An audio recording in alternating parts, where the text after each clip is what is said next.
যে আজ মাননীয় মুখ্যমন্ত্রী শুভেন্দু অধিকারী মহাশয় দক্ষিণ দিনাজপুর জেলাতে মেডিকেল কলেজ গঠনের জন্য যে উদ্যোগ, সেই উদ্যোগ নিয়েছে। প্রথমেই আমি তাকে আমার তরফ থেকে সাধুবাদ এবং ধন্যবাদ জানাই। বিধানসভা নির্বাচনের বেশ কয়েক মাস আগে গঙ্গারামপুর শহরে আমরা একটি যৌথ সভা করেছিলাম, যে সভায় তৎকালীন বিরোধী দলনেতা শুভেন্দু অধিকারী এবং আমি উপস্থিত ছিলাম। এবং সেই সভা থেকে আমি শুভেন্দু অধিকারী, মাননীয় বিরোধী দলনেতা তৎকালীন, তাকে সাক্ষী রেখে ঘোষণা করেছিলাম যে আমাদের সরকার এলে দক্ষিণ দিনাজপুর জেলায় আমরা মেডিকেল কলেজ গঠন করব।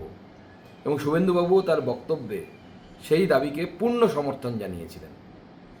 গত 20 তারিখে মাননীয় মুখ্যমন্ত্রীর পদে বসার পর নবান্নে আমি মাননীয় শুভেন্দু অধিকারী বাবুর সাথে দেখা করতে যাই এবং সেখানে দক্ষিণ দিনাজপুর জেলার মেডিকেল কলেজ গঠন নিয়ে ওনার সাথে আলোচনা হয় এবং উনি সম্মতি প্রদান করেন। আজকেও মাননীয় স্বাস্থ্যমন্ত্রী শ্রী জেপি নাড্ডা সাহেবের সাথে মাননীয় মুখ্যমন্ত্রীর মিটিংয়ের ঠিক পূর্বে আমরা দুজনে, অর্থাৎ মাননীয় মুখ্যমন্ত্রী শুভেন্দু অধিকারী এবং আমি, একসাথে জব মেলা, মাননীয় প্রধানমন্ত্রী যে ভার্চুয়ালি 51,000 যুবক যুবতীদেরকে চাকরি দিলেন, সেই মেলাতে আমরা উপস্থিত ছিলাম শিয়ালদাতে দুজনেই। এবং সেখানে আবার একবার এই মেডিকেল কলেজ নিয়ে ওনাকে আমি জানাই এবং উনি বলেন যে খুব দ্রুত আমরা ঘোষণা করতে চলেছি